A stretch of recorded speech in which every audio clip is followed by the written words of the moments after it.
간명하게 가볼게요. 사람들을 쭉 지켜봤어요. 공허하다, 허무하다, 외롭다, 우울하다, 슬프다, 무기력하다.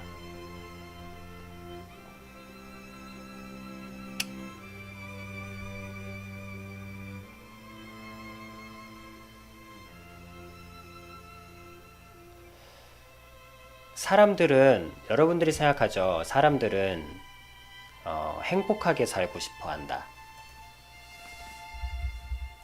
여러분들은 쉽게 생각할지 몰라요. 사람들은 누구나 행복하게 살고 싶어 한다. 잘 먹고 잘 살고 싶어 한다부터 시작해서 사람들은 누구나 행복하게 살고 싶어 한다. 이렇게 생각하실 거예요, 아마.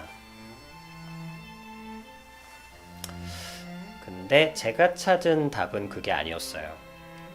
사람은 누구나 행복하게 살고 싶어 하지 않아요. 모든 사람들이 행복하게 살고 싶어 하는 건 아니에요.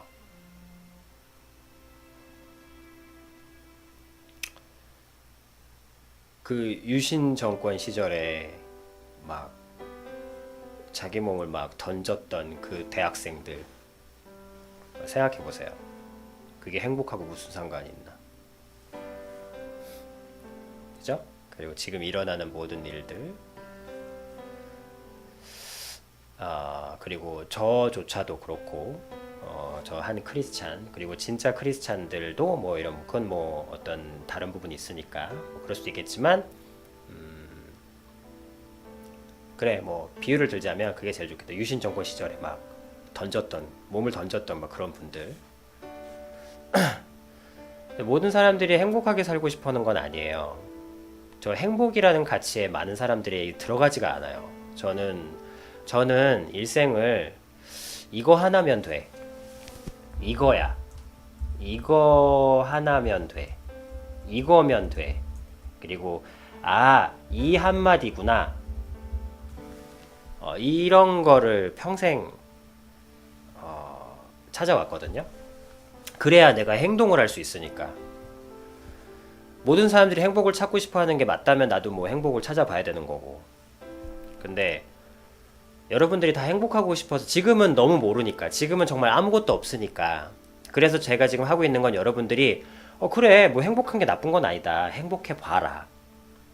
그래서 그 행복이 뭡니까? 라고 했을 때 이제 한 것들. 근데 여러분들이 지금 막연하게 행복이나 어떤 무언가를 찾고 계시잖아요. 무언가 그런 걸 살고, 뭐 삶의 목표점, 지향점.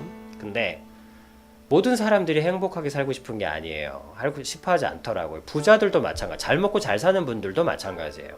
잘 먹고 잘 살고 부자고 막 엄청나게 남부러울 게 없는데도 우울증에 빠지시고 막 안 좋은 선택을 하시고 막 그러는 거예요. 그리고 되게 행복하신 분인데도 갑자기 어느 날 안 좋은 선택을 하시고, 너무 이상하잖아요. 그래서 이렇게 살펴보니 좀 간명하게 가자면, 그 모든 사람은 행복하게 살고 싶어 한다 라는 말에 다 들어가지가 않는 거야. 그러면 어떻게 최대한 많은 사람들을 넣을 수 있는 문장이 뭘까? 그랬을 때 이거였어요.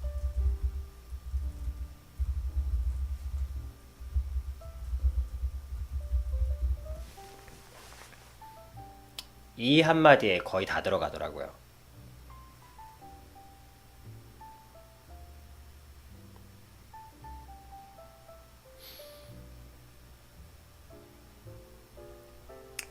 모든 사람은 의미 있게 살고 싶어 해요.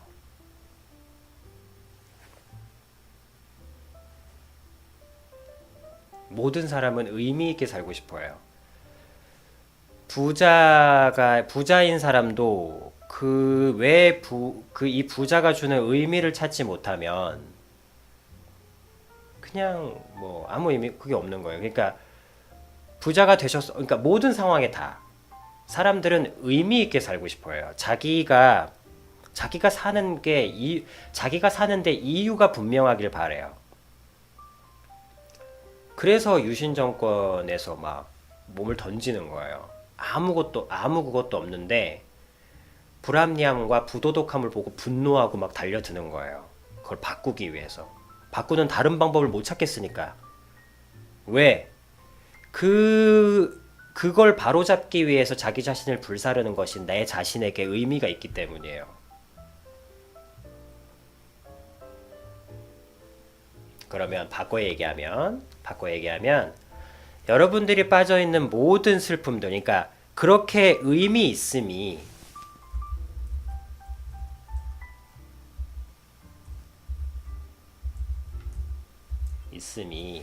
자기 자신을 그렇게 불태우게, 영혼도 불태우고 실제로 몸도 불태우고, 이건 좀 조심스럽지만 이 말이 어쨌든 그 정도의 강한 힘을 낸다면 지금 여러분들이 겪고 있는 이 슬픔들, 우울함들, 무기력함들, 조울증 뭐 이런 것들은 바꿔 이야기하면 뭐겠어요? 행복하지 않아서? 아니, 여러분들에게 살아있는 의미가 없는 거예요. 내일을 살 의미가 없는 거예요. 내일을 숨쉬고 살아야 할,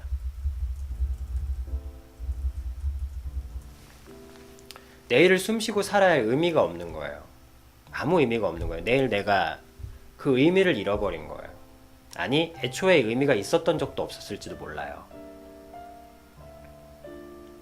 그거를 이제 바쁨으로 아니면 누군가 몰아붙임으로, 학생 시절에는 몰아붙임으로, 뭐 학생이 뭐 딴 거 할 게 뭐 있겠어. 뭐 공부해야죠. 휩쓸려야죠. 20대 때는 뭐 이거 해본다 저거 하고 싶은 거 많으니까 이거 해본다 저거 해본다 했다가 이제 캔님 나이쯤 되면 이제 뭐 할 거 좀 다 해봤고 그래 나름 뭐 겪어봤고 그랬을 때 이제 한마디로 잊고 있음이 사라지는 거죠. 그러니까 내가 의미 없이 살고 있다는 걸, 의미를 찾지 못했음을, 결국에는 의미를 찾지 못한 것이 한계에 이르게 되면 이제 공허함이 오는 거예요.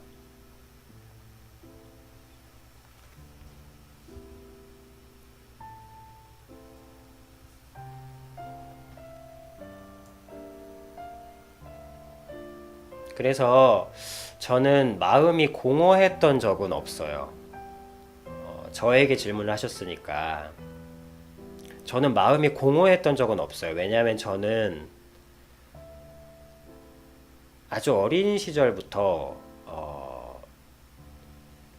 내가 왜 내가 왜 살아있는지, 왜 내가 이 땅에 태어났는지 이유를 알아야 했기 때문에 그 이유를 너무 그 이유를 찾아오느라 정말 아까 말씀드렸잖아요. 벼랑 끝을 떨어지면 사람들이 끝나고 엔딩 되는 줄 아는데 안 그래요. 벼랑 끝에 떨어져도 죽었으면 너무 고맙겠는데 목숨이 붙어 있다니까요. 온몸이 다 부서져 있고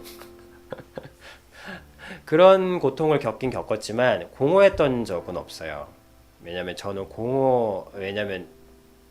저 기준으로 본다면 저는 제가 왜 살아있는지를, 왜 태어났는지를 이유를 알아야 했기 때문에 그 이유를 찾는 과정에 엄청난 고통은 있었지만 그것이 저에게는 저는 의미를 살았기 때문에 그래서 저는 공허함이 없었어요. 그러니까 저 말에 더 신뢰가 가는 거예요. 의미 있게 살고자 하면 최소한 공허함은 없구나. 죽을 것 같은 고통은 있어도. 그럼 모두가 의미 있게 살고자 노력하면 되겠네요? 안 그래요. 그러면 공허만 없고 고통이 있다니까. 엄청난 고통이 있어요. 이유를 모르고 막 의미를 찾고자 막 달리면 그것도 너무 힘든 길이야. 그래서 어쨌든 요 답은 공허함은 캣님이 내일을 살아야 할 의미가 없는 거예요. 그럴 때 그러니까 쉽게 얘기하면 이 공허함을 어떻게 없애나요? 하면 답이 없어. 이 공허를 어떻게 없앨 건데요? 그럼 공허를 채워. 이 공허라는 건 약간 블랙홀 같은 느낌이야. 뭘로 채워도 캣님이 나름 인생을 뭐 진지하게 살았다면 나름 무언가로 채워보려고 아마 무진장 노력을 하셨을지도 모르겠죠. 아직 저 질문의 포스로는 아직 제가 다 느낄 수는 없지만 그래도 어느 정도는 살아보려고 이리저리 해보셨을 거예요. 근데 공허라는 단어를 쓰신 거 보면 이 공허라는 건 사실은 공허는 채우면 되죠 하지만 그 채울 수 없다는 전제가 공허거든요. 허무도 어느 정도는 가능해. 근데 이 공허함이라는 건 블랙홀 같아서 사실 뭐로도 채울 수 없다는 걸 깨닫게 된 상태의 사람들이 쓰는, 무의식적으로 쓰는 단어거든요. 그렇기 때문에 나름 뭘 해보셨을 거예요.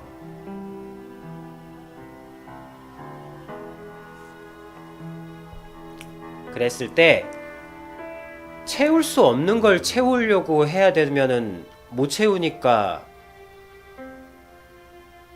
또 엄청난 무기력감이 몰려오는 거야. 그러니까 제 말은 공허함을 채우려고, 채울 수 없는 걸 채우려고 하면 답이 없다는 거죠. 그거는 무슨 아무런, 저는 꼭 답을 찾는 사람이라기보다 저는 여러분들이 생명이기 때문에 한 걸음을 되게 중요시 하거든요. 여러분들이 한 걸음을 나아가게 하는, 그게 제일 좋은 것 같아요.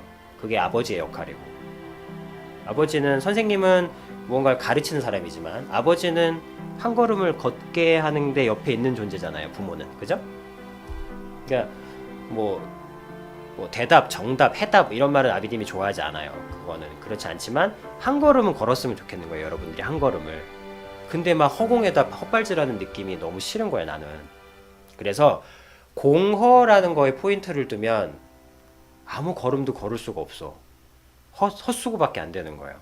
근데 이 공허함이라는 것이 내일을 숨쉬고 살아야 할 의미가 없다는 것을 깊이 알았을 때 느껴지는 결과, 열매구나. 그러니까 이 열매를 어쩌지 못한다면 가지를 보면 되잖아요. 그렇게 조금씩 줄여가는 거예요. 블랙홀과 상대할 수는 없으니까. 살기 위해서. 야비님 여러분들이 항상 얘기하죠. 살기 위해서. 내가 살아야 하니까. 공허하다고, 공허의 결론은 죽음이잖아요. 근데 나는 여러분들이 살기를 바라거든요. 그래서 살아야 한다면 이 열매를 어쩔 수 없으니까 가지로 좀 옮기는 거죠. 가지로 옮기고 보면 내가 살아야 할 의미가 없구나 지금. 그리고 내가 의미를 찾다가 지쳤구나. 그러면 공허와는 상대할 수 없지만 내가 의미를 뭘 찾았을까? 이러면서 한마디로 그러면 내게 의미 있는 게 뭘까? 라고 지금까지 모르고 쫓겨왔다면 이제 이런 얘기를 들었으니까 이런 얘기를 들었다면 그럼 내가 의미를 못 찾아서 이런 거야? 그럼 내게 의미 있는 게 뭘까? 라고 좀 좁혀가는 거죠. 그랬을 때 이제 여러분들에게 제가 이제 그러면 이제 다시 그러면 이제 아비님께로 이제 다시 이제 아비님 품으로 이제 캣님도 이렇게 들어올 수 있는 거예요. 왜?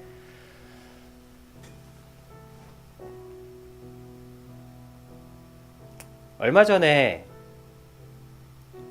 우리에게 슬픈 일이 있었죠. 그 세월호 사건이 있을 때 그 많은 인터뷰들 중에 지금 생각하니까 또 슬프네요. 그 진도 그 곁에서 이제 사시는 그 주민분, 할머니 한 분을 인터뷰를 했었어요. 근데 이제 그 할머니 한 분이 이제 이 사건을 이렇게 보면서 다 깊은 한숨을 쉬시면서 이러더라고요. 자식을 못 오고 바꾸겠소. 자식을 금땡이랑 바꾸겠소.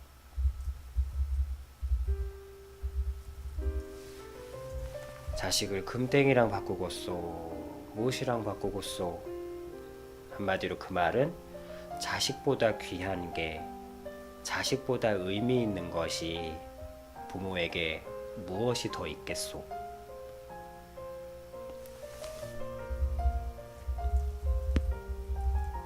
부모에게 말이에요.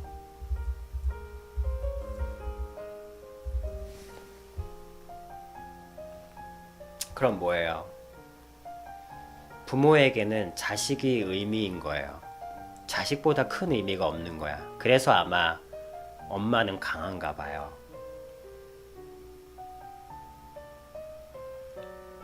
근데 그럼 저는 부모가 아닌데요? 그래서 제가 뭘 알게 됐냐면, 물론 이제 저의 하나님께서 가르쳐 주셨지만,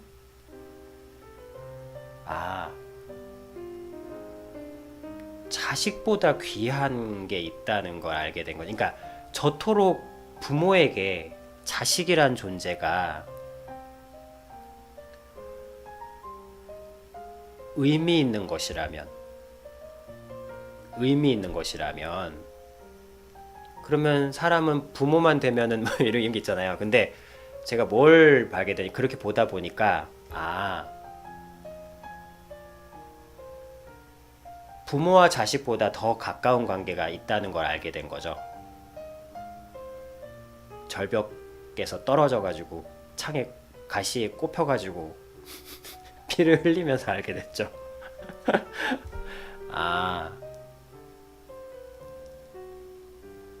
캣님이 이 말을 어떻게 들으실지 모르겠어요. 내가 왜 그토록, 만약에 찾았다면, 내가 왜 그토록 찾았는데, 그토록 의미를 찾았는데 결국엔 못 찾고 이렇게 허무해졌을까? 만약에 많이 찾으신 분이라면, 그거를 정말로 진심으로 생각하신다면, 정말로 진심으로 생각하신다면 뭘 느끼실 수 있냐면,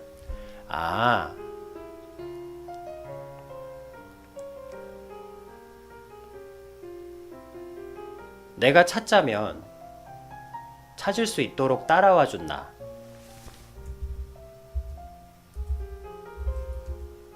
이 말은 좀 어렵겠다. 자식보다 그러니까 자식과 부모보다 더 가까운 관계. 여러분들이 이제 지금까지 많이 들어오셨던, 이제 아비님이 늘 얘기하는, 내가 의미를 찾던 못 찾던 무기력하던 어쨌든 내 의지대로, 내가 뭐 뻘짓하는 대로 따라와 준 내 자신. 그러니까 더 쉽게 말하면,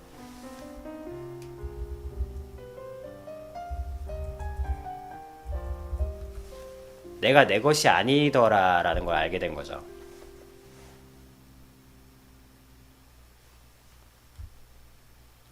그러니까 들어보세요. 부모에게 자식이 그토록 의미가 있다는 것은, 이 자식을 위해서 부모가 기꺼이 자기 인생을 희생하는 것이 아깝지 않을 정도로 의미가 있다는 거예요. 그러면 절대 공허할 일이 없죠. 자식을 키우는 동안은. 물론 자식이 크고 나서 뭐 그 둘 사이에 어떤 뭐 불효가 어쩌고 저쩌고 이런 거는 뭐 그 다음 일이지만, 어쨌든 자식을 위해서 키우는 이 동안은, 부모의 역할로서 하는 동안은 그 이상의 의미가 없는 거예요. 고생을 해도 의미가 있고, 정말 밤을 새도 내 새끼 입에 들어가는 아이스크림 하나라도 더 살아줄 수 있다면, 이런 의미들이 그 고생들, 투잡, 쓰리잡을 견디게 만들고, 공허라는 것은 솔직히 발디딜 틈이 없는 힘을 만들어낸다면, 다 낸다면,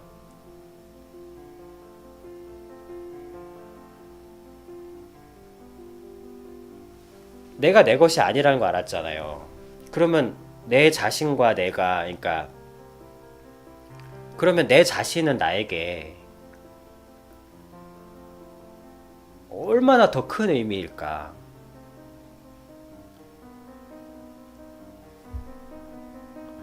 그러니까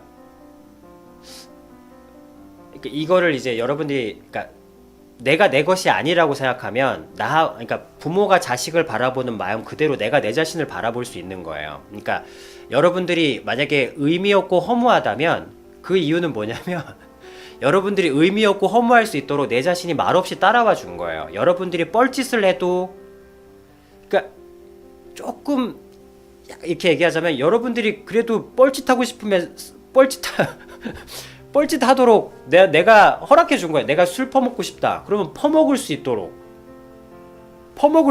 해주잖아요, 내가. 여러분들은 슬프면 술을 마시죠. 근데 그거 아세요?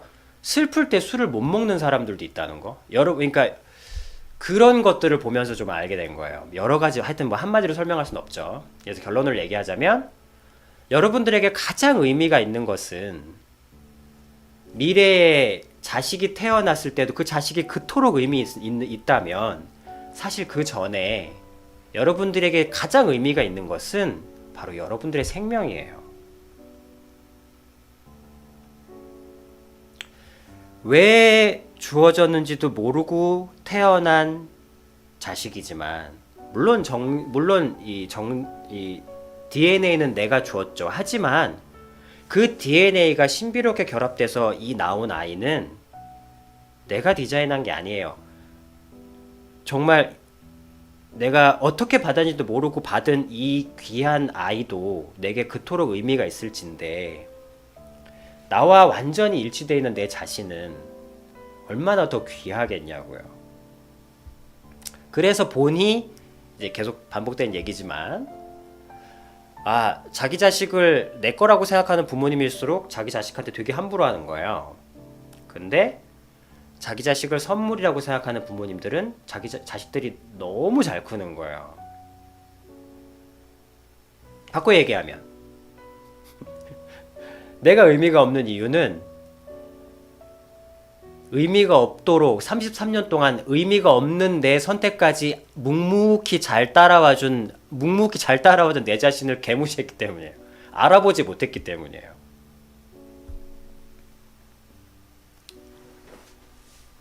이게 전달이 될지 모르겠다. 이거를 이제 한 번에 얘기하려니까 좀 그렇네요. 그래서 이제 동영상하고 같이 가야 되는데. 그래서 저는 여러분들이 의미가 있는 삶, 어떠한 순간 돈이 있든 없든 꿈을 찾던 못 찾던 꿈을 찾아야 의미가 있다 그러면 못 찾은 사람들은 그건 무의미해지는 거야? 그게 아니란 말이에요. 여러분이 꿈을 찾던 못 찾던 부하건 가난하건 뭐 일을 하고 있건 안 하고 있건 백수건 뭐건 효자건 아니건 뭐건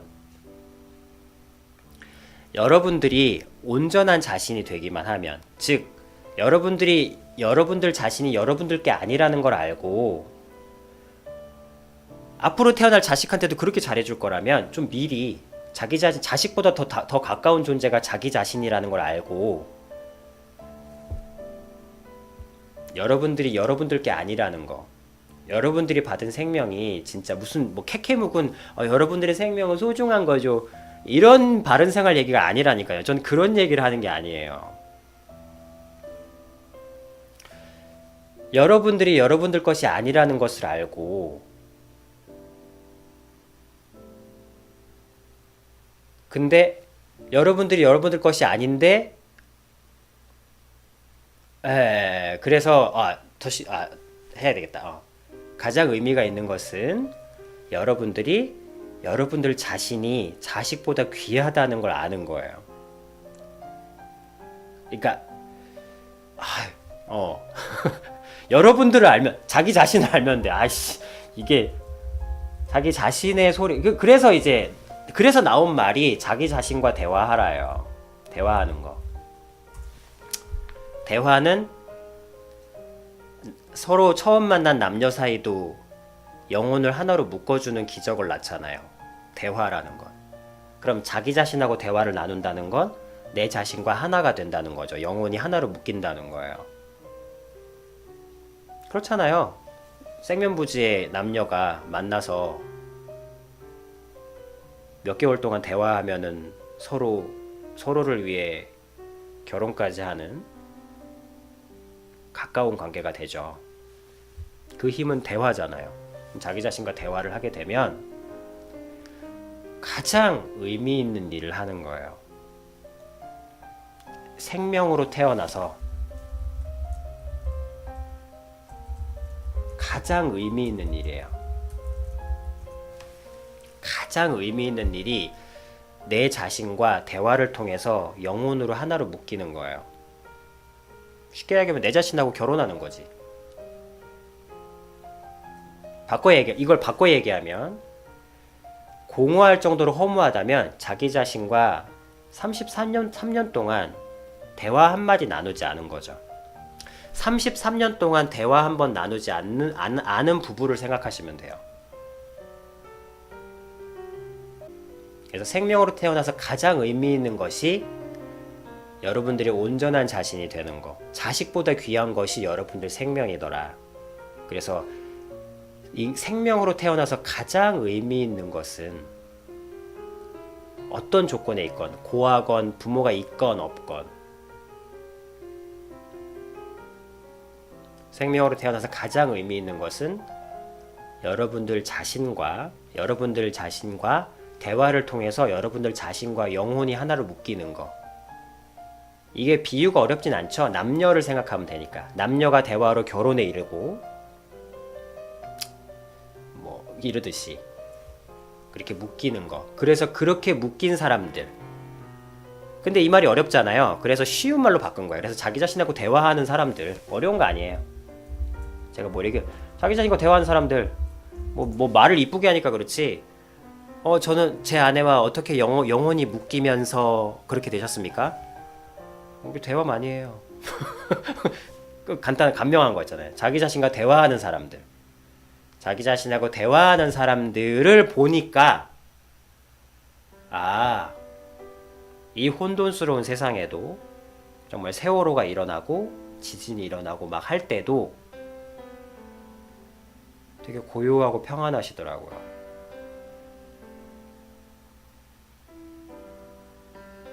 마치 하늘이 부르는 그날 떠날 준비가 돼 있는 사람처럼.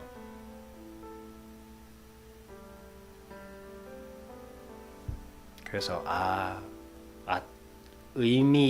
생명으로 태어나서 의미 있어진다는 거, 자기 자신하고 대화를 한다는 거, 그것이 이 어둠으로 물들어가는 이 세상에서 저런 힘을 낼 수 있구나.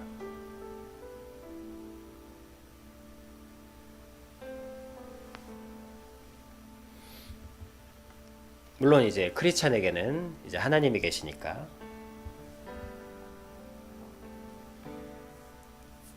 그런 것들. 그래서 의미 있다는 것은 자기 자신과 대화하는 것이다. 이 세상에 가장 생명으로서 의미 있는 것은. 그래서 부자가 정말 남부러울 게 없는 사람이 허무함에 안 좋은 선택을 하는 것도 자기 자신과의 대화가 끊긴 거예요. 어디선가 자기 자신과 대화가 끊긴 거야. 뭐라 그럴까, 낙이 없다, 뭐 이런 말들, 뭐 그리고 막 자기가 받은 것들을 당연하게 생각하고 뭐 이런 것들이 있더라고요. 어쨌든 아주 한마디로 얘기하면 자기 자신과의 대화가 끊긴 사람들이에요. 어떤 이유로든. 그게 어떤 상처일 수도 있고 어떤 누군가의 배신일 수도 있고 그런 여러 가지 이유들이 있겠죠. 아픔들이. 근데 어쨌든 그 어떤 혹독한 계기들로 인해서 아니면 오랫동안 지속되어진 어떤 그런 거 있잖아요. 그런 어떤 권태 이런 걸로 인해서 자기 자신과 대화가 끊어진 사람들이 이해할 수 없는 행동들, 공허함에 빠지고 그렇게 되더라고요. 근데 이제 켄님 같은 경우는 뭐 끊어졌다기보다는 애초에 이제 자신과의 대화가 이제 처음 듣는 거야. 이제 처음 듣는 건 거지. 그래서 저는 여러분들이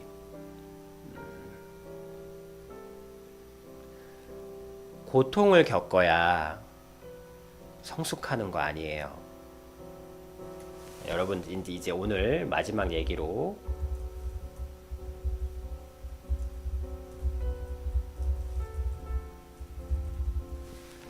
여러분들 이제 이 좀 선물로서 드리는 거예요. 여러분 세상은 그러잖아요. 뭐 고생과 고통을 겪어봐야 성숙한다 그러잖아요. 근데 그렇지 않아요. 고통과 고생을 의미 없이 겪으면 사람이 위축되고 주눅 들어요.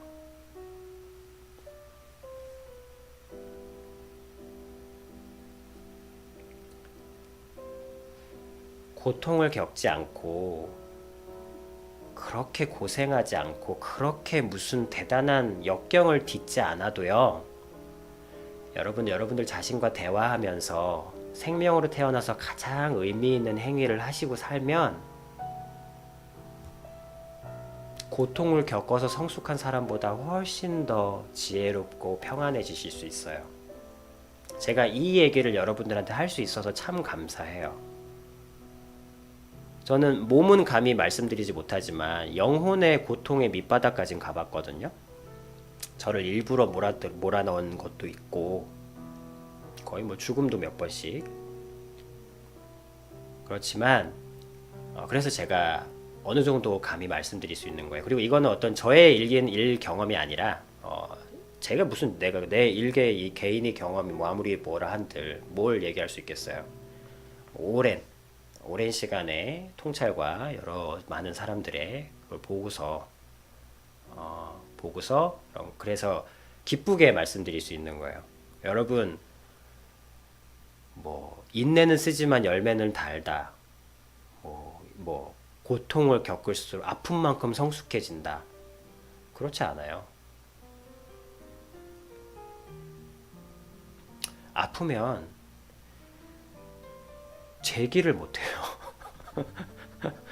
정말 그 말은 물론 어느 정도 일견 진실이 있는 말이에요. 그렇지만 의지할 말은 아니에요. 그러니까 예를 들면 아픈 만큼 성숙해진다고 해서 일부러 아플 필요는 없어요. 저는 한 번도 고생해 본 적이 없습니다. 한 번도 고생해 본 적 없는 사람이 싸가지 없을 것 같죠? 절대 그렇지 않아요. 한 번도 고생해 본 적 없는 어떤 여자가 여러분들은 갈 생각도 못하는 곳에 막 헌신해요. 지구 살리겠다고. 자, 거듭 말씀드리지만 제가 이 말을 여러분들한테 드릴 수 있어서 참 기뻐요.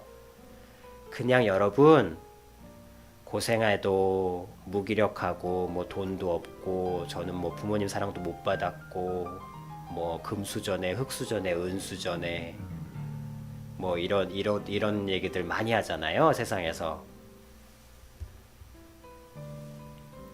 뭐 도끼를 품어야 되네. 뭐 아까 어느 분이 말씀하신 것처럼 내 자신을 다 잡아야 되고 푸시해야 되고 뭐 스마트해야 되고 남들보다 뭐 아니면 뭐 뭔가 뭐 25살에 이거 27살에 이거 30살에 이거 40살에 이거 뭐 이런 거 뭐 자기 삶의 계획표를 세우고 막 아주 그냥 난리잖아요. 근데 여러분은 아까 말씀드렸죠. 여러분은 생명이에요. 거듭 말씀드리지만 여러분은 생명이에요. 거듭 말씀드리지만 여러분은 생명이에요. 생명은 생명의 룰을 따라서 자라요. 말 그대로 자연스럽게 자라요. 자연, 생명이니까 자연스럽게 자라야죠. 24살에 10cm가 모자라면 풀떼기 잡아 끌어올리나요? 막 머리끄댕이 잡아 올려? 10cm, 24살에 이만큼 자라야 되는데 10cm 모자라면 막 잡아 당겨 막 풀잎을 막 끄집어 당겨? 저렇게 하지 않아도 여러분들은 생명이기 때문에 그냥 자연스럽게 자라면 돼요. 자연스럽게 자라면 돼요. 그 말은 바꿔 얘기하면 아까 저기 말씀드린 것처럼 생명으로 태어나서 가장 의미 있는 거 생명이니까 자연스럽게 자라야죠. 자연스럽게라는 건 뭐 아무런 강요도 없이 24살에 뭐 이런 거 없이 그럼 생명으로 태어나서 가장 의미 있는 게 뭔데? 자기 자신과 대화하는 거래. 자기 자신과 대화해서 대화를 왜 해야 되는데? 대화는 자기 자신과 하나로 완전히 묶이게 하니까. 자기 자신과 일치가 되게 하니까. 그게 가장 의미 있는 거래. 그럼 그렇게 하면 뭐가 되는데? 그러면 여러분 다워지는 거예요. 여러분 다워진다는 게 무슨 말인데? 뭐 여러분들이 되고자 하는 그 어떤 여러분들이 이유도 없이 쫓아다녔던 열심만 있고 앞에 당근만 있는 그거 있잖아요. 그게 아니라 실제로 그 당근을 먹게 되는 거예요. 그러니까 여러분들이 이유도 없이 막 달려가고 있는 그거 있잖아요. 여러분들 왜 열심히 살고 있는데요? 모르잖아요. 모르잖아요. 열심히. 근데 이유를 모르고 쫓아다녔던 자기, 이유를 모르지만 뭔가를 쫓아다녔던 그 삶이 이유를 정확히는 모르지만 되어 있는 거예요. 그러니까 쫓아다니는 삶에서 되어 있는 거예요, 자기 자신이. 그 존재가 그게 어떤 건지 모르겠어요. 하지만 자기 삶이 굉장히 의미 있고, 내가 오늘을 왜 사는지 분명히 이유를 알아요. 내가 오늘을 왜 사는지 분명히 이유를 아는 삶이, 아주 쉽게 하면 그거구나. 여태까지는 왜 사는지 몰라서, 아까 그랬잖아요. 공허는 내일을 왜 살아야 되는지 이유를 몰라서 생기는 거라고. 지금 그 삶이잖아. 그러면 자기 생명이 가진 자기 자신과 대화를 하면 내가 내일을 왜 사는지 분명히 이유를 아는 삶을 사는 거예요. 딱 그 차이예요. 그거예요.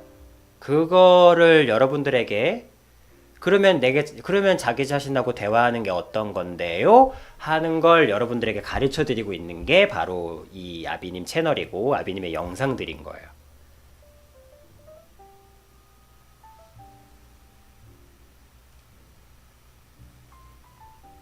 그렇죠. 그거예요. 그게 지금 아비님이 하고 있는.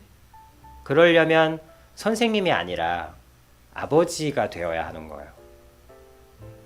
선생님은 엄청난 걸 가르쳐 주시고 뭔가 획기적이고 대단한 걸 가르쳐 주시는 분이지만, 아버지는 캣님이 일어나는 대로, 캣님이 이만큼 갔으면 내일은 1cm 더, 친구는 10cm 더 갔단 말이야.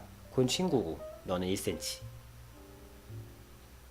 아빠 말을 믿어. 결국엔 저 애보다 더 많이 갈 거야 가 아니고 비교와 경쟁하지 않죠. 생명은 저 애보다 더 멀리 갈 거야 아니에요. 아빠만 믿어. 결국에는 네가 원하는 곳에 갈 수 있어. 그거예요. 네가 가야만 하는 곳에 가 있을 거야. 그게 아버지가 해야 될 일이죠.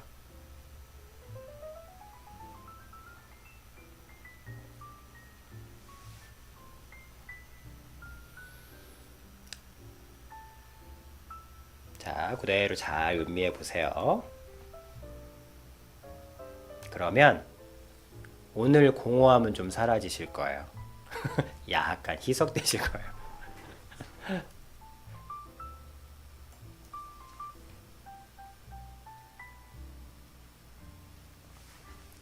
그리고 두 번째 질문에 대한, 기다림이 지루할 때는 어떻게 하시나요? 그랬잖아요. 기다림이 힘겨울 때라 그랬나? 저건 짧게 말씀드릴 수 있어요. 기다림이 힘들 때, 기다림이 힘들 때는 어떻게 하시나요? 그랬잖아요. 어, 저것만큼은 저건 되게 간단해요. 저거는 간단해요.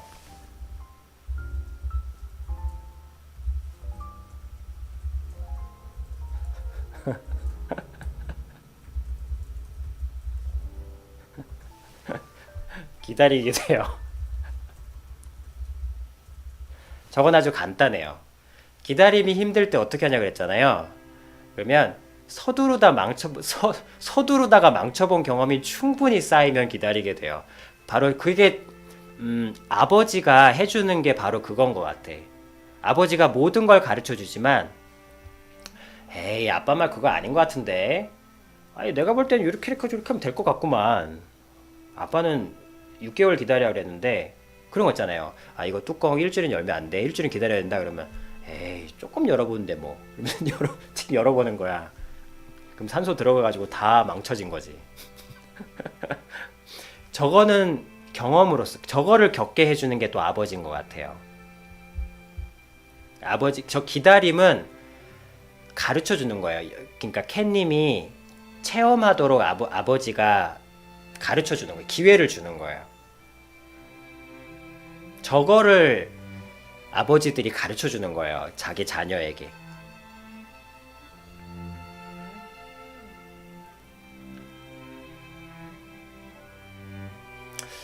저 기다림을 아주 제대로 배운 사람이 한 분 있는데 그분이 누군지 알아요? 저 기다림을 아버지가 아주 제대로 가르쳐 주신 분 있어요. 그분이 그 사람이 바로 록펠러예요. 록펠러. 그 록펠러. 그래서 록펠러 재단 있잖아요.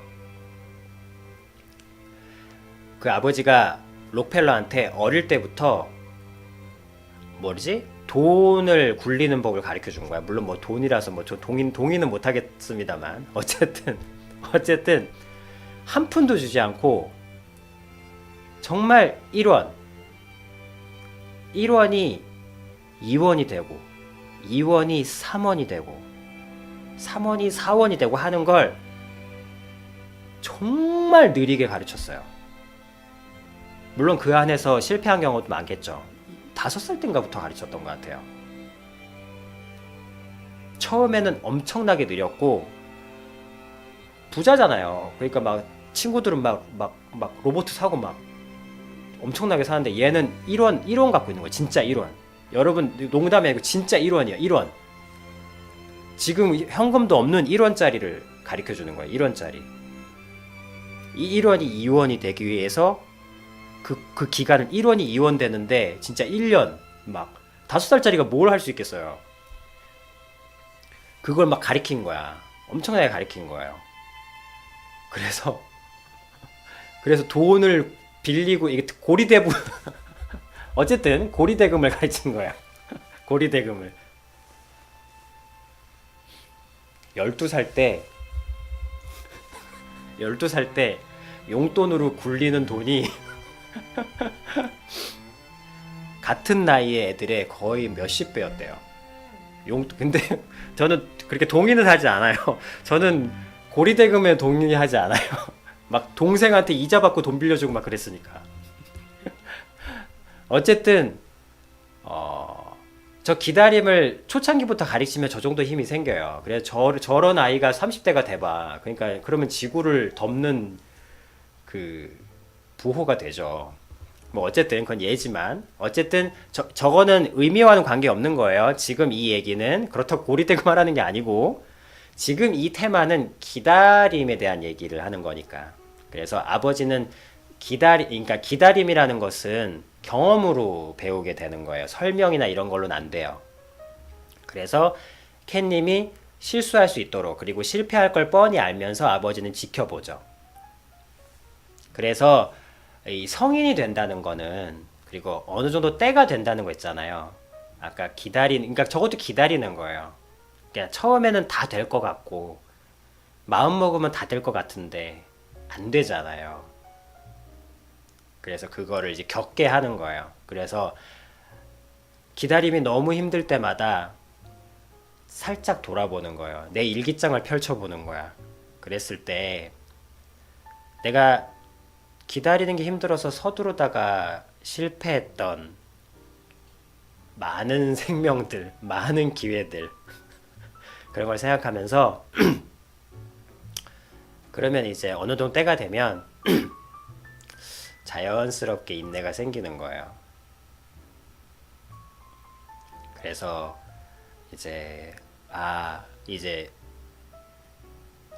그래서 점점 그게 다른 언어로 바꿔가요. 기다림이 힘들다 라는 문장에 너무 힘들어하던 20대의 어떤 그 많은 세월들을 많은 실패들을 겪어보면 저 말이 바뀌어요. 기다림이 힘들다에서 아직 내가 배워야 할 것이 더 있나 보다. 이렇게. 그러니까 내가 지금 해야 할 것이 더 있나 보다.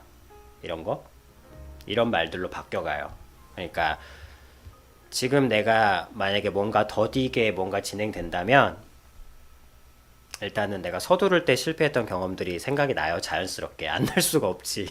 그 뼈저린 실수들. 그리고 항상 이럴 때는 조급해하는 거 말고 지금 내가 그러니까 조급해하면서 내가 오늘 물 주고 있는 거 잊은 건 아닌가? 식물로 예를 들자면 그러니까 잘 주다가 조급해지니까 물을 안 주고 있는 거야, 내가. 물을 주길 귀찮아하는 거예요. 그래서 의학군이 듣고 있는지 모르겠지만, 그래서 의학군한테도 아무리 다른 존재에게 뭐가 왔을 때도 자기 자신과 대화하는 걸 멈추지 말라고 하는 거예요. 왜? 돌아오면 그 식물은 많이 시들어 있을 수도 있잖아요. 그래서 내가 지금 조급해진다는 거, 기다림이 힘들다는 것은 내가 지금 물을 줘야 할 걸 귀찮아하고 있다는 뜻이구나. 그래서 그냥 그 기다림이 힘들다는 것은, 기다림이 안 힘들어지게 되는 것은, 그건 말 그대로 성숙하는 과정 그 자체를 얘기하는 것 같아요. 그러니까 지금부터 시작돼서 자기 자신과 친해진 다음에 쭉 가다 보면 30이 되면 30 되는 만큼, 40이 되면 40 되는 만큼, 50 되면 50 되는 만큼, 60 되면 60 되는 만큼, 그렇게 기다림의 지혜가 생겨서 드라마에, 아까 얘기했던 것처럼 드라마에 돈 빌리러 가는 엄청난 기왓장에 있는 분들은 60대에 기다림의 절정에 이르셔서 이제 난을 닦고 계시고 막 화초를 이 정원을 다듬고 계시고 막 이러신 거예요.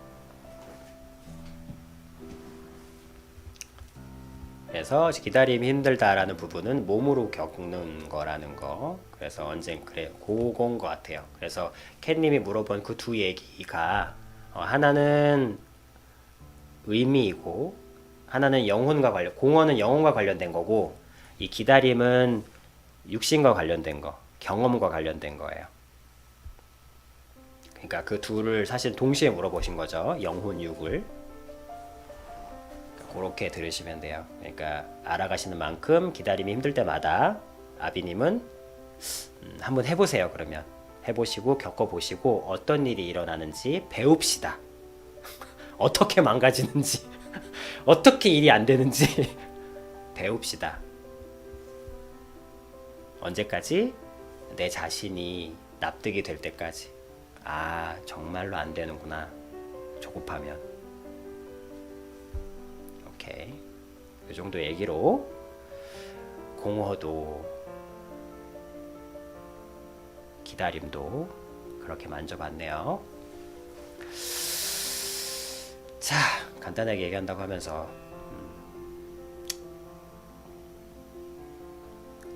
자, 오늘도 시간이 깊었네요.